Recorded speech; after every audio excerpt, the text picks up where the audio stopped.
दोस्तों, जैसे ये बरसात शुरू होती है, इसके साथ एक बिन बुलाए मेहमान भी हमारे घर आ जाता है। मैं बात कर रहा हूँ दांत खाज, खुजली, कील मुहासे और चेहरे के काले दाग धब्बों की।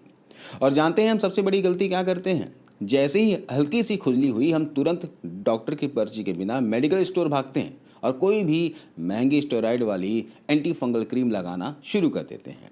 अब होता क्या है, क्रीम लगाते ही 2-4 दिन के लिए बीमारी दब तो जाती है, लेकिन अंदर ही अंदर वो इतनी ढीठ हो जाती है कि अगली बार जब वो लौटती है तो फिर किसी दवा से ठीक नहीं होती। लेकिन आज आपका ये भाई आपको निराश नहीं होने देगा। आज मैं आपको आपके आसपास मिलने वाले सिर्फ 3 जादुई पत्तों से एक ऐसा रामबाण काढ़ा बनाना सिखाऊंगा जो आपकी इस स्किन की समस्या को ऊपर से दबाएगा नहीं, बल्कि जड़ से उखाड़ फेंकेगा। साथ ही आज हम बात करेंगे कि इस मौसम में आपको क्या खाना चाहिए और किन चीज़ों से परहेज करना चाहिए। तो चलिए इस बेहद ज़रूरी वीडियो को शुरू करते हैं। दोस्तों, क्लिनिक में हर दूसरा मरीज आजकल स्किन की प्रॉब्लम को लेकर आ रहा है। किसी को एक्जिमा है, किसी को सोराइसिस, तो कोई दांत खाज से परेशान है। आखिर बरसात में ऐसा क्या बदल जाता है? इसे एक सिंपल उदाहरण से समझिए। जैसे बरसात के दिनों में हमारे घरों की दीवारों पर सीलन आ जाती है और फंगस यानी काई जमने लगती है, ठीक वैसे ही हमारे स्किन के साथ होता है। इस मौसम में उमस बहुत ज़्यादा होती है, जिससे पसीना आता है और वो सूखता नहीं है। हमारी त्वचा पर जो डेड सेल्स होती हैं, वो इस चिपचिपे पसीने और धूल मिट्टी के साथ मिलकर एक टॉक्सिन ट्रैप बना लेती हैं। ऊपर से इस मौसम में हमारी इम्यूनिटी भी थोड़ा कमज़ोर हो जाती है। फंगस और बैक्टीरिया के लिए यह मौसम एक पिकनिक स्पॉट बन जाता है और वो तेज़ी से बढ़ने लगते हैं। तो इस फंगस को ख़त्म कैसे करना है? देखिए, इसके लिए हमें चाहिए प्रकृति की दी हुई 3 महा औषधियाँ। नोट कर लीजिए। पहला लेना है हमें गिलोय का पत्ता। लगभग 7 से 8 ताज़े गिलोय के पत्ते ले लीजिए। देखिए, गिलोय एक कमाल का एंटीऑक्सीडेंट है जो आपकी बॉडी के अंदरूनी डैमेज को रोकता है और खुजली की वजह से जो सूजन, इन्फ्लामेशन आती है, उसे शांत करता है। दूसरा पत्ता लेना है करी का पत्ता, जिसे मीठा नीम के पत्ते भी कहते हैं। देखिए, इसे लगभग 15 से 20 पत्ते ले लीजिए। ये विटामिन ए, सी और बीटा कैरोटीन का खजाना है। ये उस हिस्टामाइन नाम के केमिकल को रोकता है जो आपकी स्किन में तेज खुजली पैदा करता है। तीसरा पत्ता लेंगे हम नीम का पत्ता। लगभग 15 से 20 ताजे पत्ते ले लेंगे। नीम तो हमारी भारतीय संस्कृति में स्किन का राजा माना जाता है। ये एंटी बैक्टीरियल भी है और एंटी फंगल भी। इसके अलावा 2 सीक्रेट चीज़ें और मिलानी हैं। पहला है कच्ची हल्दी। सब्जी वाले से 4 से 5 रुपए में एक छोटी सी गांठ मिल जाएगी। सिर्फ 5 ग्राम कद्दूकस की हुई कच्ची हल्दी हमें लेनी है, जो खून को साफ करेगी।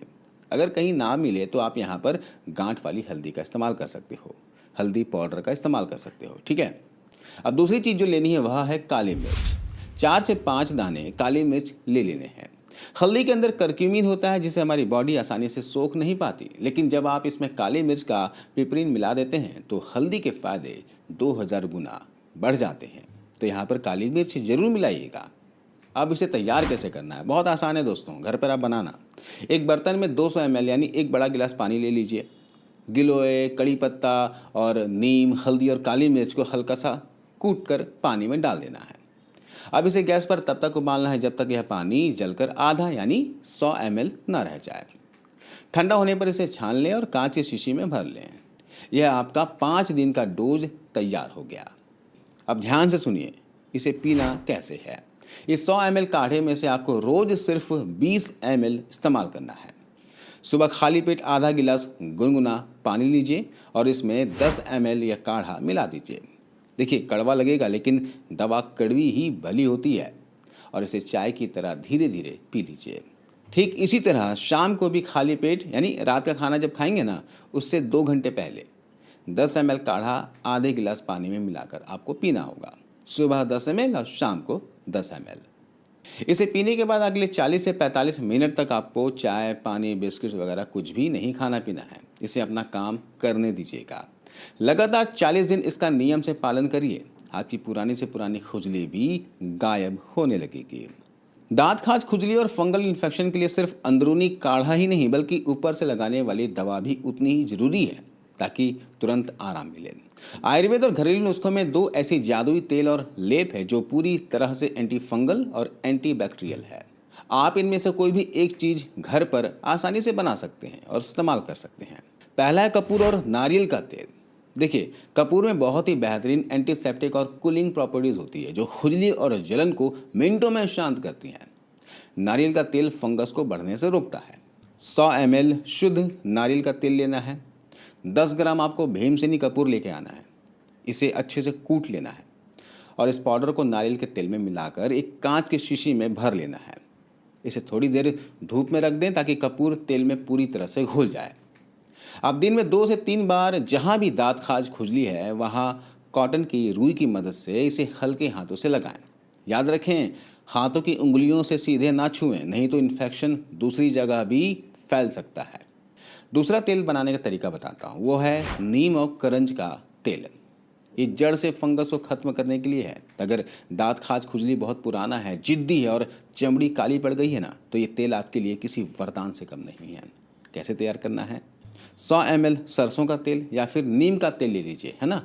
इसमें 1 मुट्ठी ताजे नीम के पत्ते, 2 से 3 कपूर, भीमसेनी कपूर का इस्तेमाल करना है, लगभग 3 से 4 ग्राम के आसपास। इसे ले लीजिए।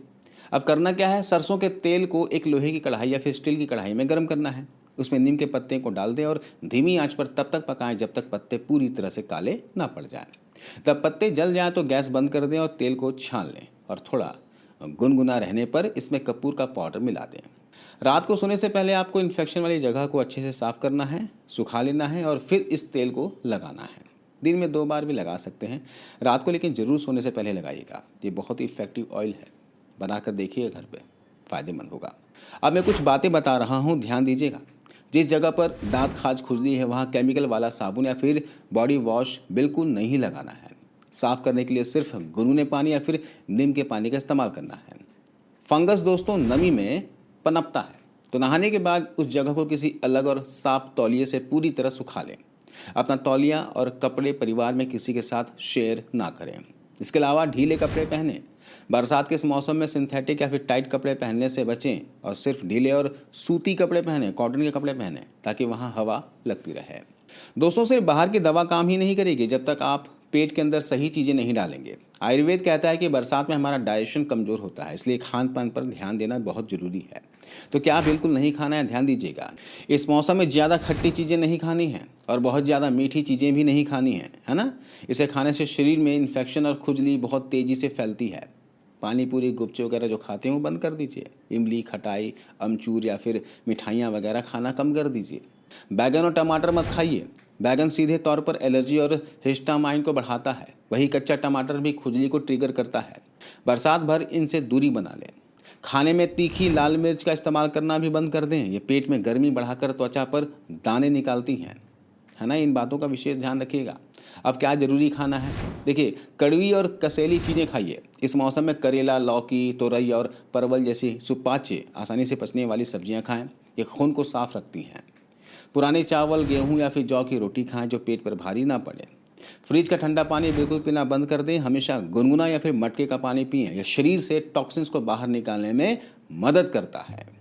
तो दोस्तों, अगर आप भी इस तरह के ट्यूब और दवाइयाँ लगाकर थक चुके हैं तो इस बरसात मेरे कहने पर इस प्राकृतिक और मुफ्त के नुस्खे को ज़रूर आजमाएं।